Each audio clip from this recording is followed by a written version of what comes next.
Hello everyone and welcome to my channel. If you're new to my channel, this is Dr. Easy, making medical concepts easy and stupid easy simple for you. Okay, so let's begin. In today's lecture, we'll be talking about GIT motility. This is the second episode of the series of GIT that we are following this week. So starting off today, we're going to talk about how GIT motility begins and certain features, for example, chewing, swallowing, esophageal peristalsis, and gastric motility. We're going to discuss features of each of them, the mechanisms, and the physiological details involved. So let's begin. So the contractions that happen all over the GIT, they're basically originating because of slow waves. Slow waves are oscillating membrane potentials, and they're inherent to smooth muscle cells of parts of the GIT tract. Now, don't confuse slow waves with spike potentials or action potentials. They're two different things. The purpose of slow waves is just to determine pattern of action potentials. They're not action potentials actually. So slow waves, they originate in the interstitial cells of Kegel, which serve as pacemakers for GI smooth muscles. This is one of the very important BCQs or MCQs that come in exams. So remember that. Okay, and they're not true action potentials. They determine the pattern of action potentials. All right. So now slow waves, basically the story is that we have calcium sodium channels in our GIT smooth muscles that causes depolarization, as in calcium ions enter, and that causes threshold to be reached. That threshold is -40. That generates an action potential, and that causes phasic contractions. So if you don't know what phasic contractions are, basically the contractions which happen and relax periodically. That is phasic contractions. Mostly phasic contractions can be seen in the esophagus, the gastric antrum, and the small intestine. Okay, so in contrast, we talk about spike potentials, which are the true action potentials. Now they occur when after slow waves, because slow waves are basically setting a pattern, the rhythm for spike potentials to happen. So an important question or BCQ that happens is slow waves, what is the frequency of it and where it's lowest and highest. So slow waves are lowest in your stomach and they're highest in the duodenum. Okay, now let's talk about the process, the process of entire GIT motility. Let's break it down into stupid easy. Okay, so starting with chewing. It all starts with chewing. So the purpose of chewing is that you eat your food, the saliva lubricates it, and your teeth is going to break down into small particles, small pieces of food, which will further go. It will go down through your esophagus into your stomach and then digested and blah blah blah. So that's the process. Yeah. Okay. So that is chewing. Next, after chewing, obviously we'll swallow it. Now swallowing is it's a whole big complex mechanism, but it's really easy. So swallowing, basically just remember this. This is a very important BCQ, also comes in many exams. So swallowing is coordinated in the medulla, and vagus and glossopharyngeal fibers are responsible for carrying messages from the GIT to the medulla. Okay, so all those local reflexes, which are your mechanoreceptors and chemoreceptors. So information is going to be taken from here, going to the medulla, and vice versa. All right. So now once that information is received, what happens? Your nasopharynx gets closed, breathing is inhibited. Okay. Next, the laryngeal muscles, they contract, and glottis is closed, plus your larynx is elevated. Now all this causes what? It causes peristalsis to begin, and it goes to the pharynx. Food goes towards the esophagus now, and your upper esophageal sphincter is going to relax in order to receive the food in the esophagus. So the process is really simple. That's the process of your swallowing. Now next we'll talk about esophageal peristalsis.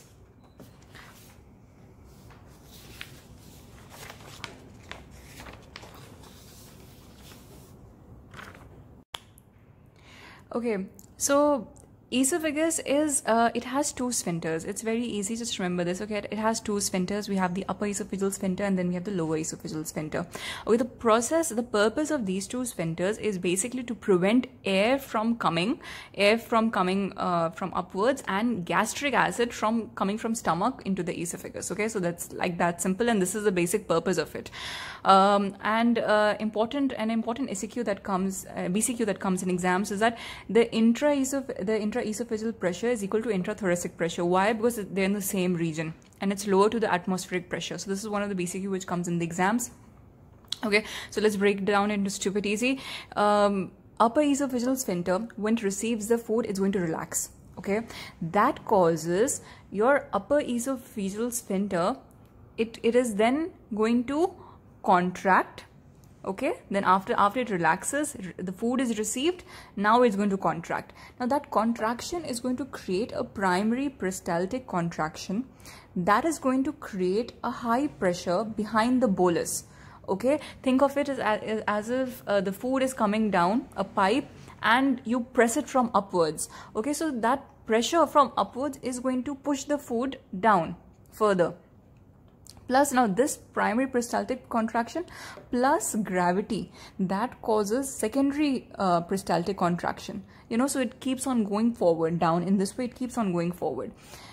All this, and then the lower esophageal sphincter is going to relax here. It's going to relax. Now this is mediated by vagus and VIP. Okay, remember VIP, we talked about that's a candidate hormone in the last lecture. If you haven't, please go check out the last lecture.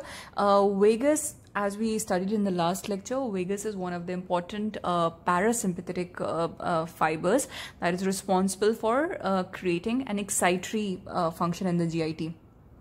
So we talk about vagus and VIP. Then all this causes what? Receptive relaxation in the oroid region of the stomach. So I'll talk about this later. But just to give a brief review, stomach is divided into two regions. We talk about an oroid region, that is an upper region, and the caudate region, which is a lower region. So now all this causes what? To receive the food into the stomach, receptive relaxation happens in the oroid region. That means in this area, relaxation is happening. Okay, so pathology of, the process that is going on in the esophagus, there's two major pathologies that happen, and this is mostly asked in exams. So first of all, there is your gastric esophageal reflux, that is the heartburn. So what is basically happening is that the tone of your lower esophageal sphincter, that gets disturbed. Now because of that, what was the purpose of this? The purpose of this was preventing gastric acid from going from the stomach into the esophagus. Now when the tone is going to be disturbed, what is going to happen? Gastric acid will get reflux into the esophagus. So that is one problem. Number two, we're talking about eclasia. Eclasia is when your lower esophageal sphincter, the tone is disturbed, plus there is poor esophageal peristalsis. That means what? The primary peristaltic contraction and secondary peristaltic contraction is not happening. So now because of this, is what is happening? Food is getting accumulated here. This is the food. There's food particles. Instead of going here, it's getting accumulated here. And that is causing, just above the sphincter, it's causing this entire area to be dilated. Okay, that is called as eclasia. So these are the two important pathologies which mostly come in exams. Okay, the last segment of this today's lecture is on gastric motility. So basically, just a quick review of the stomach. The stomach has three major anatomical areas. We have the fundus, the body, and the antrum. This area, the fundus and the proximal body, this is called as the oroid region. And this area, which is your antrum and your distal body, that is called as the caudate region. Okay, so as we studied earlier, when we receive food from the esophagus into the stomach, here receptive relaxation is going to occur.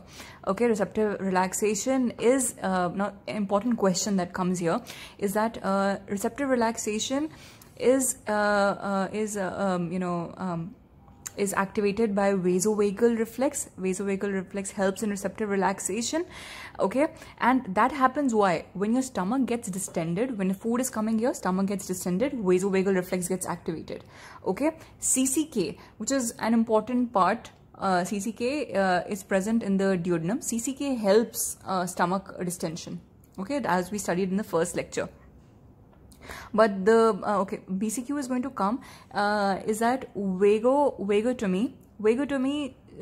It inhibits vagovagal reflex from happening. So this is one important BCQ or the question that comes, and it's mostly in board exams, FCPS, MDS, and USMLE exams. This question comes.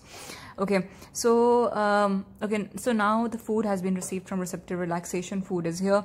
So now what is happening? Now the next step is mixing and digestion. All right. So mixing and digestion starts happening in the caudate region. That is here. Okay, so now as we studied earlier, slow waves, the frequency of slow waves is lowest in the stomach. Slow waves are going at the wave of 3 to 5 waves per minute. So we studied that slow waves they set the rhythm for action potential to set in. So slow waves will cause depolarization. Depolarization sets the threshold. Threshold will then lead to action potential. This action potential then further causes contraction of this area, and that closes the distal antrum. Okay, and then it causes retropulsion, that this area, it gets contracted, it gets closed. Okay, so what it does, it's pushing the food back up. Okay, so basically kind of like churning food in the stomach with all the acid, the HCl, pepsin, everything. Food is being churned, again broken down, churned, broken down, churned. So that process is called as retropulsion. That's the process. Okay, next, the last step that happens in your stomach is gastric emptying. So that is what contraction of the caudate region. Okay, that is this region. Yeah, contraction of this region so that the food can then further go down into the duodenum. Now an important part here is that duodenum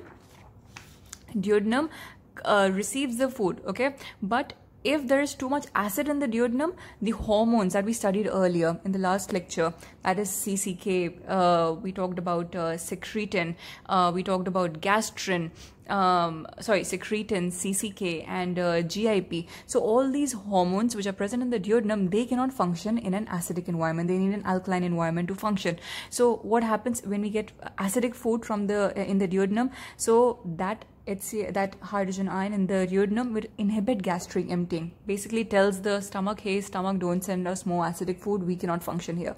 So that's that. Also fat in the duodenum, it is going to inhibit gastric emptying.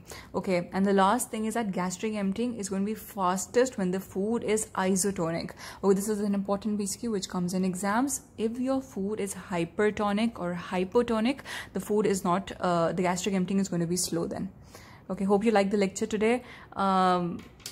Please subscribe to my channel and like this video if it's brought some value to you. Thank you so much.